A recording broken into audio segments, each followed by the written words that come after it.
दूसरों से अलग बनाती है, एक चीज़। और दूसरा इसी से जुड़ा हुआ सवाल, उनमें सरकारी नौकरी के लिए जुनून देखने को मिलता है या ज्ञान के लिए? देखिए, ज्यादातर आप 90% बच्चे देखेंगे तो वो उनके अंदर जो जुनून होता है वो नौकरी को लेकर रहता है, लेकिन फिर उसके साथ आ रही सुविधाओं हाँ, के लिए, उसके साथ मिलने वाली सुविधाओं के लिए, क्योंकि कहीं ना कहीं ये समाज का, परिवार का एक क्राइटेरिया शुरू से डिसाइड रहता है सरकारी नौकरी करना। सरकारी नौकरी में सेफ्टी है, पेंशन मिलेगी, है ना, कुछ दिन के लिए नहीं जाएंगे तब भी आपकी जॉब सुरक्षित रहेगी, और शायद इसी वजह से बच्चे जो है सरकारी नौकरी की तरफ ज्यादा। नहीं, ये तो आम नौकरियों से हाँ, अलग है, ये बहुत मुश्किल होता है।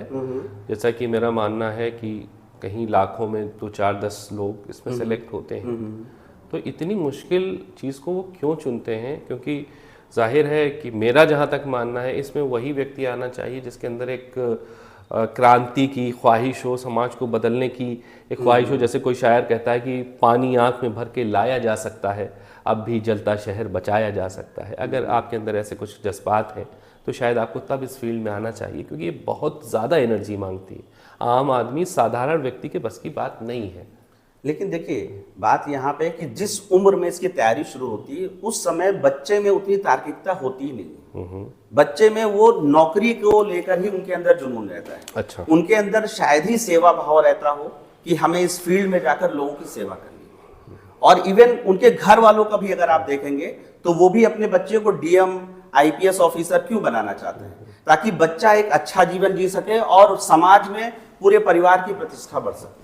तो कहीं ना कहीं सेवा भाव उनके अंदर तब पैदा होता है जब उनको उन विषयों को पढ़ाई शुरू करते हैं। जब वो पढ़ाई शुरू करते हैं तो उस दौरान उनके अंदर फिर उनको पता चलता है कि हम जिस फील्ड में जा रहे हैं वो फील्ड बहुत ही चैलेंजिंग है। उस फील्ड में हमने जो प्रॉफिट्स देखे थे कि एक शानदार जीवन मिलेगा, नहीं, एक शानदार जीवन के साथ साथ जितना ही अच्छा शानदार जीवन है उतनी ही ज्यादा चुनौतियां भी उन्हें, जिम्मेदारियां मिलेंगी, चुनौतियां मिलेंगी, और उन जिम्मेदारियों, उन चुनौतियों को फेस करने के लिए ही ये सिलेबस डिसाइड किया जाता है। और वो सिलेबस के दौरान जो उनका जीवन शैली बन जाती है, वही जीवन शैली आपको एक जिला अधिकारी, एक सिविल सर्वेंट की लाइफ में दिखाई देगी। फिर उसके पास शायद ही परिवार के लिए उतना समय रहता हो आप। और सबसे बड़ी चीज है, एक नौकरी होती है जिसमें टाइम डिसाइड होता है कि आप सुबह 10 बजे जाएंगे और 5 बजे आप लौट के आएंगे। सिविल सर्वेंट्स की नौकरी 24 घंटे की होती है। उसके साथ ये नहीं कि आप 10 बजे गए और 5 बजे आ गए, फिर 6 बजे अगर आपके जिले में कोई घटना घट जाती है तो आपको उस समय भी जाना पड़ेगा। रात के 2 बजे भी अगर आपके जिले में कोई घटना घट जाती है तो आपको उस समय भी जाना पड़ेगा। तो ये चैलेंजेस हैं। तो वो चैलेंजेस जो हैं और उससे रिलेटेड जो सेवा का भाव है वो पढ़ाई के दौरान आता है।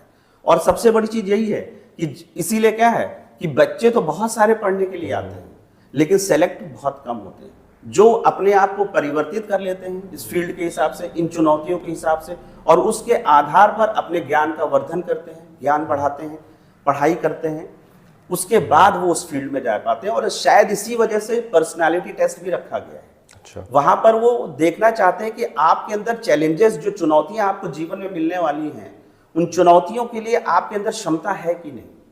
वो आपका ज्ञान नहीं चेक करना चाहते। ज्ञान का जो ज्ञान की बात करें कि आपका नॉलेज चेक करने की बात करें तो वो तो मेंस में और प्री में हो चुका है।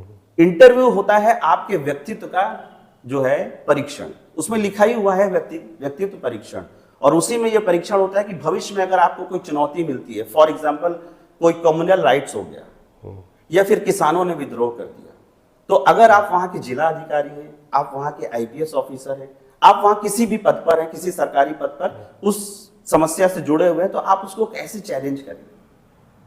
तो शायद इसीलिए हमें इतिहास पढ़ाया जाता है, क्योंकि इतिहास में इस तरह की चुनौतियां कभी ना कभी आ चुकी हैं।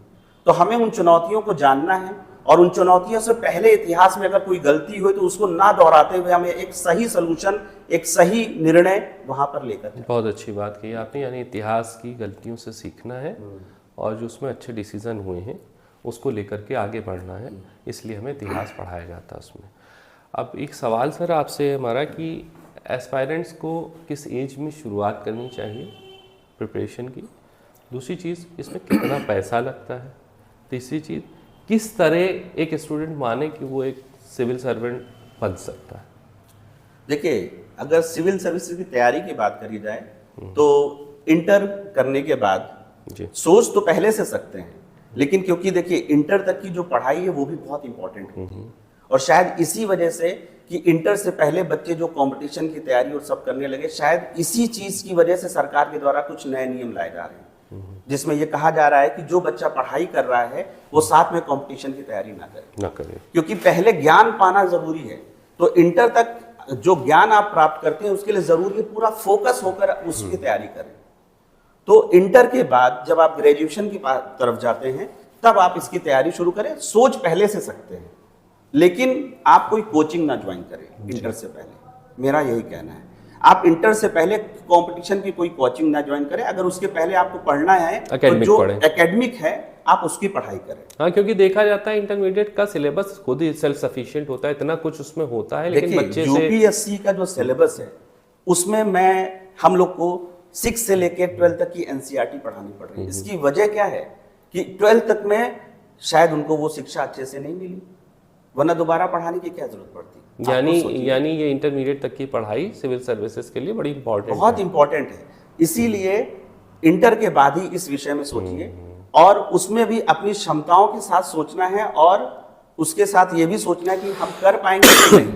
लेकिन अच्छी बात यह है कि इसकी तैयारी एक ऐसी तैयारी है कि अगर लगभग सभी लोग भी इसकी तैयारी करें, शायद देश में जितने भी लोग हैं अगर इसकी तैयारी करें तो कहीं ना कहीं वो जीवन में सफल इंसान जरूर बनेंगे। इस तैयारी का सबसे बड़ा खूबी यह है कि आप जीवन में एक सफल इंसान बनने की ओर, यानी अगर सिविल सर्विस की तैयारी की जाए तो आप भले आप सिविल सर्विस में सक्सेसफुल ना हो, जीवन में आप कहीं ना कहीं बहुत एक सक्सेसफुल इंसान बन जाएंगे। अच्छा, मेरा अगला सवाल है कि इसका असर और प्रतियोगिता की तैयारियों में कैसे पड़ता है? क्या उसमें ये फायदेमंद साबित होता है? बहुत फायदेमंद है। सिविल सर्विसेज की तैयारी में आपके लगभग सभी सब्जेक्ट हो जाते हैं, history, polity, geography, agriculture, economics, science and technology, और ये ऐसे विषय हैं कि ज्यादातर प्रतियोगी परीक्षाओं में ये रहते हैं। और सिविल सर्विसेज की तैयारी में क्या है कि इन सभी विषयों का थोड़ा सा ज्ञान जो है थोड़ा सा डीप रहता है। तो जब आप एक बार सिविल सर्विसेज की तैयारी कर लेते हैं तो फिर इसी जीएस से जुड़े हुए कोई भी आप एग्जाम देते हैं वो आपके लिए इजी हो जाते हैं। तो अगर एक बच्चे ने जिसने सिविल सर्विस की तैयारी की, जैसे हाल फिलहाल अभी आरओ का एग्जाम हुआ, आरओ के एग्जाम के जो क्वेश्चंस का पैटर्न था वो चेंज हो गया। अच्छा।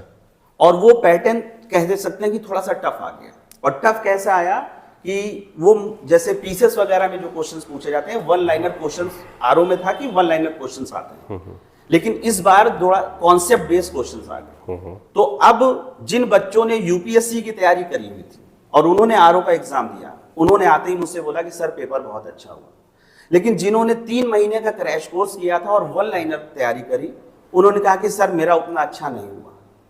तो कहीं ना कहीं यूपीएससी की तैयारी ने एज दिया उन बच्चों को जो सिविल सर्विसेज में स्पेशली यूपीएससी की तैयारी कर रहे थे। तो फिर चाहे पीसीएस का एग्जाम हो, चाहे समीक्षा अधिकारी का एग्जाम हो, और चाहे पुलिस का एग्जाम हो, सभी में जीएस में उनका परफॉर्मेंस बढ़ जाता है। और देखिए कहीं ना कहीं शिक्षा में एक क्रांति का दौर आ रहा है। क्रांति का दौर जैसे अभी आपने फिलहाल सुना होगा कि सीबीएसई ने ओपन बुक एग्जामिनेशन पैटर्न शुरू करने की बात। क्या होता है ये ओपन बुक एग्जामिनेशन में? कि आप बुक लेकर जाएंगे और वहां पर जो कॉन्सेप्ट बेस्ड क्वेश्चन आएंगे आप उसको लिखेंगे। अच्छा। हमारे यहाँ के एजुकेशन का जो ट्रेंड रहा है वो रटने का रहा है, लेकिन रटने वाली तैयारी इंटर तक और ग्रेजुएशन तक तो चल जाती है, लेकिन जब आप सिविल सर्विस की तैयारी में आते हो तो आप उसके प्रश्न उठाकर देखेंगे तो वो कॉन्सेप्ट बेस्ड होते हैं। यानी आपने जो पूरा ज्ञान प्राप्त किया है उस ज्ञान के आधार पर आप किसी समस्या का समाधान कैसे करें। अच्छा। तो कहीं ना कहीं इसी वजह से बच्चों को शायद तैयारी करनी पड़ जाती है और उनके माइंड मेकअप को चेंज करना पड़ता है आंसर राइटिंग के माध्यम से, कि अपनी राइटिंग स्किल निकाल कर आए। आप जो रटने की पद्धति थी आपकी वो खत्म होगी इससे।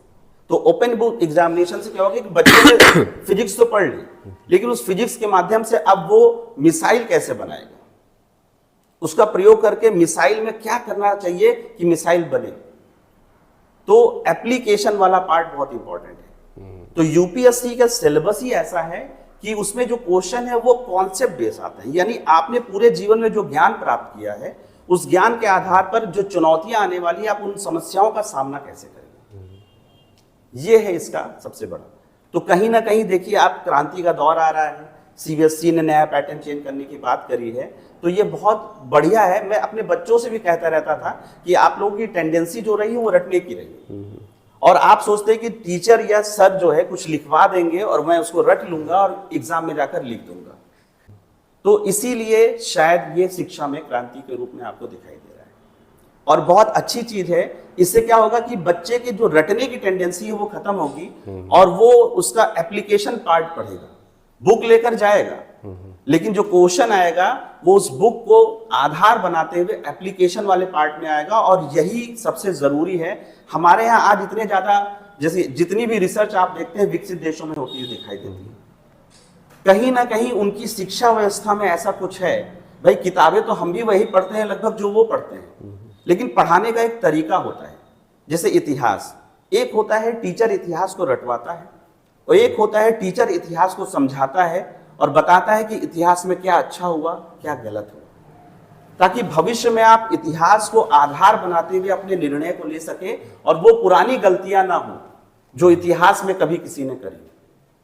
तो इसीलिए ओपन बुक एग्जामिनेशन से बच्चे का दिमाग खुलेगा, रटने की प्रवृत्ति जो बच्चों में आ रही वो खत्म होगी, जो कि देश में बहुत आवश्यक है। एक विकसित देश की ओर अगर हम जाना चाहते हैं तो एक विकसित देश में जो ह्यूमन रिसोर्स होता है उसके अंदर रैशनैलिटी होनी चाहिए, तार्किकता होनी चाहिए, रटने की प्रवृत्ति नहीं होनी चाहिए।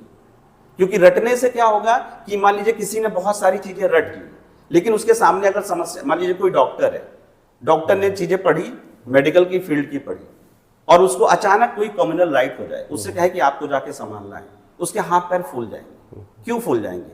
क्योंकि उसने वो तैयारी नहीं की हुई है कि उन चैलेंजेस को कैसे वो फेस कर सके। ये सबसे बड़ी। अच्छा।